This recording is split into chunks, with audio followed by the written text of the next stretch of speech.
Dangerous এই সমস্ত মানুষ আওয়ামী লীগের নেতৃত্বে যারা ক লিখতে কলম ভাঙে 10টা, এই সমস্ত মানুষ আওয়ামী লীগের নেতৃত্বে আসার পরে আজ কিন্তু আওয়ামী লীগের এই অবস্থা। Sheikh Hasina is in danger.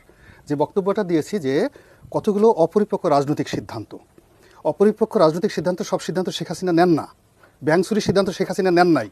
এই যে আহমেদ হোসেনের আন্ডারে যে কমিটিগুলো হয়, কমিটি যদি কেউ টাকা পয়সা নিয়ে থাকে সেই সিদ্ধান্ত শেখ হাসিনা নেন নাই। সারা বাংলাদেশের ছাত্রলীগ যুবলীগের বিরুদ্ধে যে অপকর্মের অভিযোগ আসছে সেটা আহমেদ হোসেনদের মতো লোকজনরাই করেছে, শেখ হাসিনা করেন নাই। এখন নিজের অপকর্ম করে শেখ হাসিনাকে প্রত্যেকটা লোক কথায় কথায় শেখ হাসিনাকে হিমালয়ে উঠিয়ে নিচেরা নিজেদের বাস দিয়ে দিয়েছে। আজ থেকে 20 বছর আগে 10 বছর আগে যে সমস্ত লোক রাস্তায় ভাত খেতে পারতো না, বাজার করতে পারতো না, তাদের ধানমন্ডি গুলশান বনানীতে বাড়ি গাড়ি একটার পর একটা, এখন পর্যন্ত সেই সমস্ত লোক যদি সমাজে বড় বড় কথাবার্তা বলে, মানে আওয়ামী লীগের লোকজনের মূল ব্যাপার হয়েছে কি অহমিকাবোধ এমন একটা জায়গায় হয়ে গেছে। উনি আমাকে থ্রেট দিচ্ছেন, আমি যে নিচে দাঁড়ায় থাকবো। আহমেদ হোসেন যদি গোলাম মাওলা রনির একটা পশম স্পর্শ করতে পারে, সারা রাত এই টিএন বাংলা নিচে দাঁড়ায় থাকবো, 2 হাত কেটে এখান থেকে চলে যাবো। কি মনে করে সে এখন এই অবস্থাতে?